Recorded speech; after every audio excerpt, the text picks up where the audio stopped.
The back of the English newspapers dominated by Chelsea's 1-1 draw against Real Madrid. We can pull this off. Yanks a lot. Meanwhile, the back page at the start. In Spain, Marca going with a draw to keep dreaming. Meanwhile, Benzema is hope. It was an interesting game, wasn't it, in the Spanish capital. Dominated once again from a striker's perspective about Timo Werner's missed chances. Jurgen Thomas Tuchel coming out afterwards and saying, you know, this is kind of life. That this is what's happening with him at the moment. How much trust have you within him, Jurgen, that he can find the back of the net once again, maybe soon? I have total trust in him because he knows where to be in the right time, and right now maybe here and there he misses one in that specific moment. So that's something to deal with for a striker, and you have to kind of just think about the next opportunity that comes along. Like, you know, Michael Jordan said, so he missed more shots than he scored.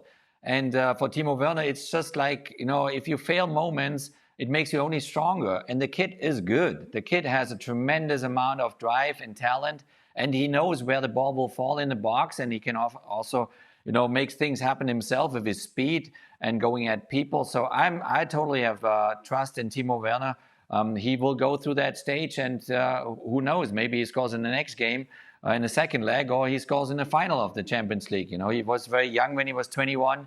Winning the Golden Boot at the Confederations Cup in Russia in 2017, and he scored, I don't know, almost 100 goals in the German Bundesliga already, and he's only 25. The kid is good, and the kid will prove it, but obviously he has to deal with the criticism when you miss a big chance. That's just normal, like goalkeepers do as well. When they make a mistake, you know, they're all over them.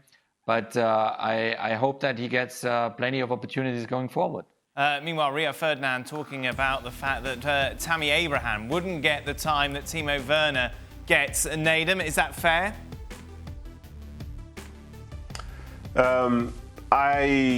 I would agree with that, but I don't necessarily know the reasoning for Rio to say that, because I think ultimately for Chelsea, when you look at someone like Timo Werner was somebody who was bought to come and play for the club and was bought for a significant expense.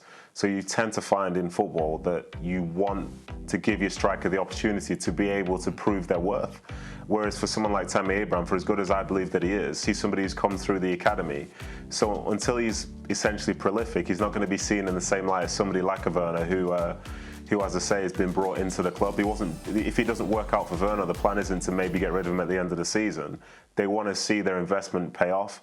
So I don't think Tammy Abraham would get that, and it's a shame, because I think he's capable of doing the similar things that, say, Werner's doing in terms of ending up in the right places and so on, and with a bit more confidence. I'd argue maybe would have scored more goals this year, but ultimately it's down to the manager. And with Tammy Abraham, you know, we're not even talking about him sometimes getting a game or not. There's sometimes when he's not even being in the squad. So I don't know exactly why that is, but what Rio Ferdinand I think is correct. But I think for Rio's real reasoning behind it, I'm not sure about. But for my own, I think it's purely because, as I say, Werner's cost a lot of money, and they want to make sure that their investment pays off. So give them the opportunity. Despite Werner's miss, Chelsea favourites to advance to the final. 1-1, of course, going into the second leg at Stamford Bridge next week. Jurgen, overall, were you surprised in the way that this match played out, Chelsea being so dominant? I was very impressed by Chelsea, especially the first half. How they played it, how they created chances, you know, how they outplayed them sometimes, especially the first half an hour. I thought, you know, Christian Pulisic was terrific. Not only his goal was an absolute beauty, but also the way he has a presence in his game. He's constantly involved. You know, he moves from left to right to middle. So he's a consistent danger. But obviously, it's not over yet. It's not over yet by any means, because Real Madrid is Real Madrid. And having then a guy like Benzema up front, you know, he can damage you in a split second in the second leg. So I think both semifinals are extremely exciting.